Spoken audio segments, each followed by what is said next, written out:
tonight in this video, we're going to be looking at the forgotten megastar of the 1990s. And I don't want to spoil anything, but it will be spoiled soon. David Robinson. I literally know about nothing about David Robinson. And it's crazy considering he's one of the greatest of all times. But I feel like nobody talks about D-Rob. Shout out to my guy Thinking Basketball for all of these greatest peaks videos. They are absolutely fantastic. And if you missed any of them, go watch them. MJ, Bird, all of them. Go Magic. Go watch them, man. Basketball Adonis David Robinson generated some of the best regular season numbers in league history. He and Michael Jordan are the only players ever to win a scoring title and Defensive Player of the Year. And MJ's defensive stats were inflated, by the way. But was he just a paper tiger? Did he crumble in the playoffs? Or was he actually a complex, multifaceted superstar and one of the most valuable players of the three-point era? Again, go watch all these videos. They're absolutely fantastic. Fantastic videos. It doesn't take a rocket scientist to understand that he's very special. It's ghostly. It's not recognizable. You think of it as normal quickness, but I think it transcends that, goes to another level. In the 80s, we saw some of the greatest offensive players to ever grace the heart. Crazy. Magic, Bird, and MJ all in the 80s. But Robinson was a callback to defensively dominant big men like Bill Russell. In college, David's quick leaping drew comparisons to Russell. It took a millisecond for him to reach 11 feet with a quick hop and his long, outstretched left hand. Listed at 7'1", Robinson was a good 2 or 3 inches taller than Russell, and his combination of size and jumping speed made him a devastating rim protector. NASA should have conducted lab testing on how quickly Robinson launched off the floor. All he required was a little knee bend to spring up off of 2 feet. It is crazy at 7'1" doing this. And he was almost entirely a 2-footed jumper, often using a quick hop to organize his feet and then swat. Here's another look. There's the little hop to load up, and he's still on the floor when Wayman Tisdale nears his apex, and in less than 0.2 of a second, Robinson arrives above the rim. It's ridiculous. It typically took Robinson about 6 or 7/10 of a second from the time he started his gather to meet the ball above the hoop. For comparison, this crazy Michael Jordan block took over 0.8 from his windup, and when Robinson went directly into his bunny hop to contest, he was comparable to Russell himself in time to reach 10 feet. Throw in Robinson's length, and he could just materialize out of nowhere like a shot-blocking wraith. On the offensive end, Robinson can feel unspectacular. His upper body stiffness lacks a certain sexiness for most people, but that's because he was a 7'1" bionic human who's— Do y'all realize how tall 7'1" truly is? It's ridiculous. Best move was just being quicker and more explosive than normal big men. Despite his height, he preferred to turn and face the hoop from the mid-range and go to work out of a classic triple threat position. His first step was overwhelming for most opponents, and he was strong enough to power around slight contact like this. Look at the Even though it's adjustment only mid-air. one hard dribble, he was a boatload approaching the basket with a short runway. This face, jab, and go game was too fast for many fives of the 1990s, and it led to a parade to the free throw line. But do y'all realize how tough this is for centers to have to guard? Robinson's free throw rates Ridiculous. peaked right around Jordan's during their best playoff stretches, despite David having the ball less than MJ and not receiving deliberate fouls like Shaq and Dwight Howard. As you can see from that list, it's hard for big men to create signature shots when marching to the free throw line constantly, but as a 75% free throw shooter, this was incredibly effective offense. He even threw in his own mini Euro step, where he'd swing back the other way if he felt his first step cut off. They didn't call this pivot foot travel as much back then, even though they were stricter in forcing 2 steps. In a sense, his physical gifts made Robinson the 90s version of Giannis Antetokounmpo, except instead of attacking from around the three-point line, he literally just catches and squares in the post-up. Robinson set up shop near the elbows and relied on a quick first step. Why did Unlike Rodman Giannis, tackle the him right Admiral there? blended his rim attacks with an effective face-up jumper. He could That fake a touch drive looks with that jab step fantastic. to create space, then fire a clean look. In the data we have access to at the end of the 90s, Robinson hit 43 to 44% of his mid-range twos, That's not great, is it? I mean, that doesn't sound great. landing him somewhere between the 60th and 75th percentile. Oh, that's not bad, I guess. 44% is decent? I mean, I guess. Among volume mid-range shooters this century. And he could even drain those off a dribble, although he appeared less comfortable moving into his shots like this. His outside shot then allowed him to sell up fakes and beeline to the rim, and that resulted in more layups or trips back to the free throw I mean, he line. just blows past guys like Patrick Ewing. Back in those days, he was occasionally criticized for playing like this, seen merely as a jump shooter who lacked the traditional back-to-the-basket game to dominate like a classic big.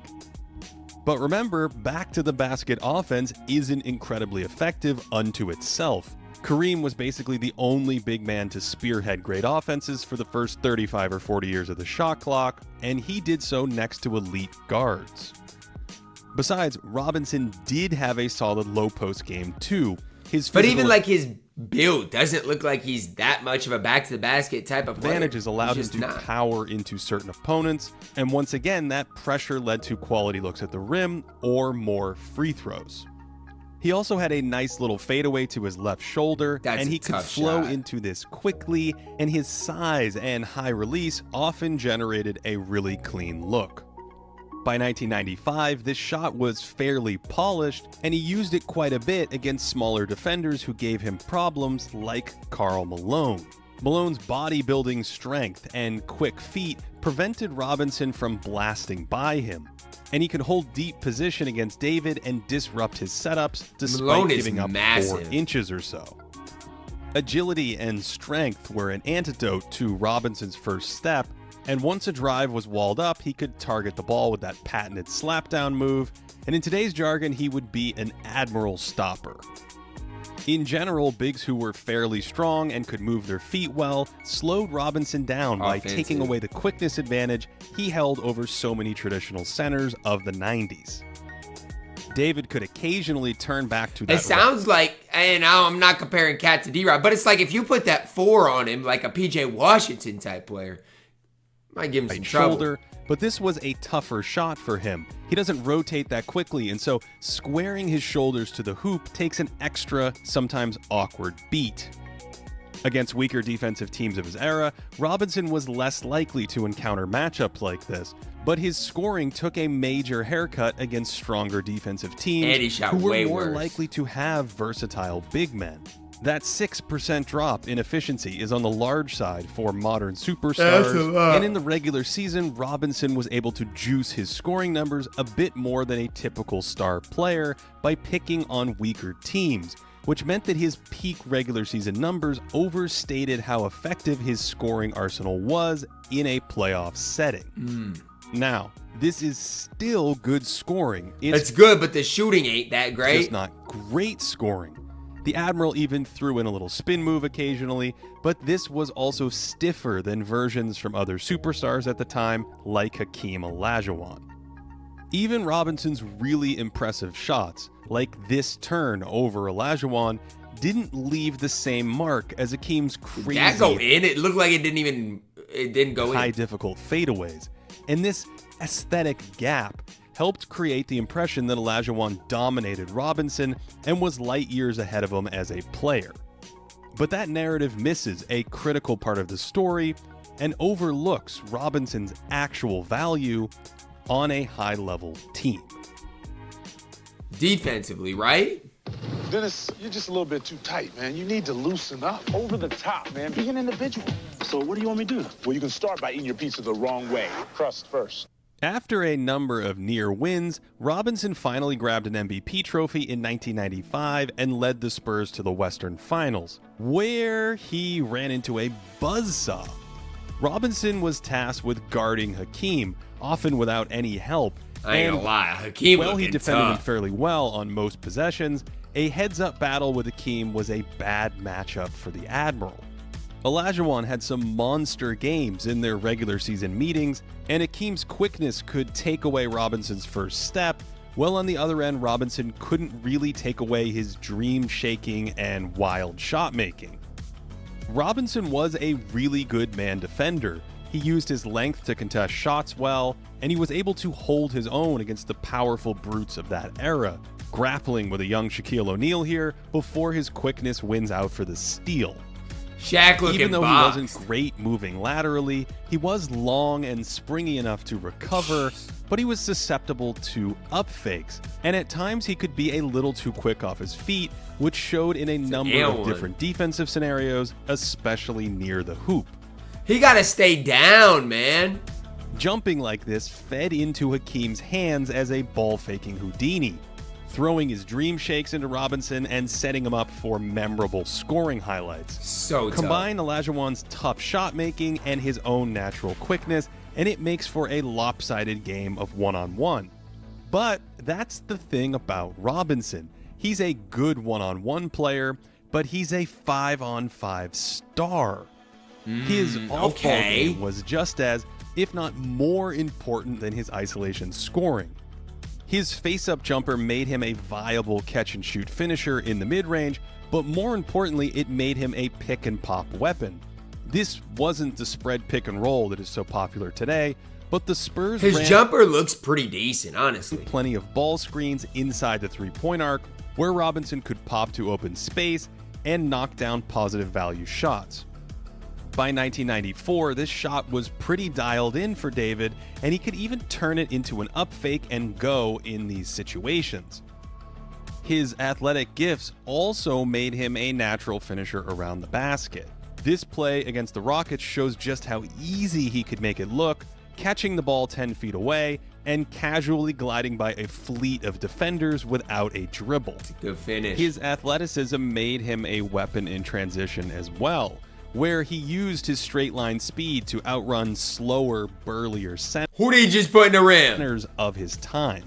It's less common today, but this penalized bigger lineups who crashed the glass, and it was normal for Robinson to outsprint opponents multiple times in a game like he did It's to an Shaquille effort thing, though. Like, look at D-Rob's O'Neal effort here. in this 1996 matchup. David was one of the better lob threats of that era, a giant explosive target, and that's Oh my two-time gosh. Defensive Player of the Year Alonzo Mourning. He just ragdolls.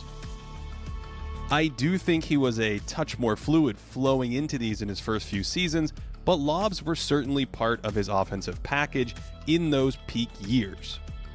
San Antonio started to unlock this talent in 1996 when they ran more side pick and rolls with Avery Johnson, who grew comfortable with these reads. Just looks like Mike Conley and Rudy Gobert. But And I think between his mid-range shooting and his finishing skills, Robinson would have made a wonderful partner for a high-level pick-and-roll guard. Instead, he was asked to carry the entire offense in the mid-90s, which wasn't quite an ideal role. The Admiral was best suited to I mean, think about it nowadays. How many of your best rim protectors are asked to carry a load offensively? How many bigs? Like Jokic's, Embiid's, Giannis's. But, like, there's not that many. anchor a team's defense and play a hybrid role on offense, acting as a co-pilot or second-best offensive Good player. move. Where's the right hand? exact role he would play after his peak when Tim Duncan arrived in 1998. Duncan shouldered a larger isolation load, while the flexible Robinson played largely the same style out of the high post. Robinson's off-ball skills allowed him to fit in well with another talent, where he could still co-anchor some of the offense, here drawing a double for a huge three in the title-clinching game in 1999. And he could mix in his own isolation scoring in more select doses. The result was a decrease in volume for Robinson with an increase in scoring efficiency, a slightly above average offense for the Spurs as a team, and plus two, Tim Duncan probably had the best guy guarding him. So that makes a difference too. A dominant defense behind those twin towers. The Spurs engineered arguably the greatest defensive stretch in league history, holding their playoff opponents about 7 points per 100 below their regular season efficiency, a feat matched by only a few teams, and those teams had weaker regular season defenses. While Duncan was a great defender out of the gate, it was Robinson's impact that led the Spurs on defense. And while many view Duncan as the clear alpha dog on those teams after 1998, Robinson wasn't far behind because of his two-way impact and ability to blend with... This is like prime Cat and prime Rudy Gobert. I mean, you got Tim Duncan and D-Rob, Cat and Rudy. I mean, it's kind of the same thing. Duncan on offense. Robinson was a good entry passer in the mid-90s. Oh my gosh, look at the dime. His best passes were from the perimeter, where he could face up and survey the floor. A 7'1" guy making these passes is crazy. Allowed him to see the action unfold, and he could fire to cutters with decent speed, or he could feather in deliveries with a bit more touch. He a passer. He was always a willing extra passer. In this 1993 play, he can see the court and quickly flips it to a high leverage spot. And by 1995, I thought he was better at processing cutting action in front of him. Such a good pass. This is a really nice read here, quickly spotting that his cutter's defender goes behind another Laker in a kind of half-hearted tag. And while there's no quick shot, it's the kind of pass that demonstrates some understanding of what defenses are doing, and it shows some anticipation. He Although can read he the wasn't court, elite man. in these spots, he misses the potential Draymond Green special here. And in my film study, I'm not sure he ball faked in a situation like this one time to manipulate the defense. Oh my gosh, he shot that? Here's another one from the same game where he doesn't have time to really process the backside action and misses a potential layup. When he couldn't survey the floor, the results were choppier. He can't quickly process that the corner is open here. And with his head down, he desperately flails this to an outlet. With his back to the basket, as long as he could see that help coming from the top, his kick-out passes were pretty solid. And this created plenty of open shots for the Spurs when they spaced the floor around him. Here he turns to spot the help, and in trying to locate his teammate, the delivery gets away from him a bit. Oh my gosh, that was such an easy pass. Here's another one where he can't see the double coming, and his instinct is to turn and pass, but again, it's not the smoothest delivery, and it's deflected in front of his body. His lack of a handle and that lateral stiffness hurt him in these spots where well-timed double teams could prevent him from quickly moving it, and in this case, he's clamped up and misses another possible dagger. Still, I think that high post extra passing prowess, along with his massive defensive impact, was the key to unlocking Robinson's value as a defensive superstar and offensive number 2. Because that's the thing, like, defensively, he looks like, you know, the rim protector that everybody needs. Offensively, he just asked to do more than he could. 1998 to 2000, Robinson logged 37 minutes per game in the playoffs, while Duncan played 41 minutes a game. When Robinson sat on the bench during those years, the Spurs were outscored by 16 points every 48 minutes. But when Robinson played, they were a whopping plus 11. And since y'all realize how crazy that stat is? We've been tracking this data since 1997. That is the largest change among any rotation player on record in the postseason. That's ridiculous. In the 98 and 99 playoffs, the Spurs were actually better in the limited minutes Duncan was on the bench. We're only talking about a few hundred minutes here, so there's plenty of noise. But this is a huge reminder of how impactful a hybrid player like Robinson can be without being the team's clear-cut number 1 scorer. This makes sense when we remember these were dominant defensive teams that were slightly above average on offense. It also brings us full circle back to Bill Russell, who, as we examined in the series Prelude, dominated the 60s without being his team's best offensive player.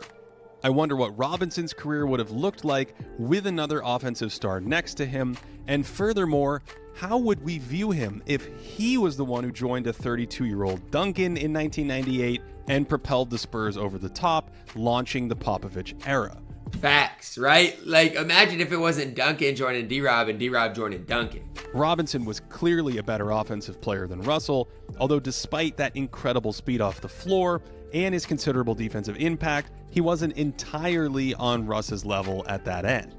His reactions to threats were quite quick, especially if he could see the threat in front of him, but Robinson could be a bit too stationary in subpar positions. He wasn't really down in his stance, pivoting around a lot like Bill Walton, but I think he didn't bounce around a lot because of his limitations moving laterally. His lateral movement wasn't really poor, but it was more laborious and stiffer, especially compared to his straight-ahead quickness. But he is 7'1", whereas like Bill Russell's what, 6'10"? And so that he matters couldn't too. easily slide horizontally in the paint, which limited him compared to some of his normal straight-line movement in help situations.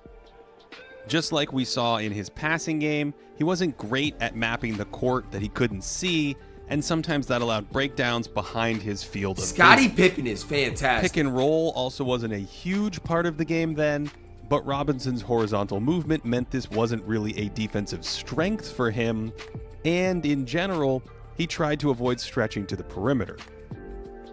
Still, a strong offensive game and nearly GOAT defense yields some massive overall impact.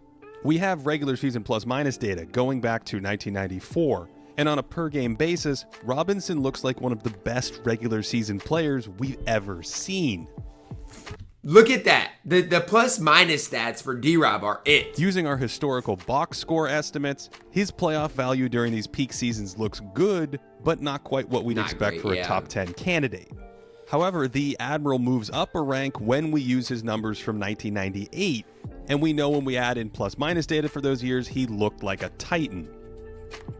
This Just reinforces ridiculous. what the box score can't capture: Robinson's combination of quality isolation scoring and off-ball offense, along with that massive defensive impact, make him one of the most valuable players of his era.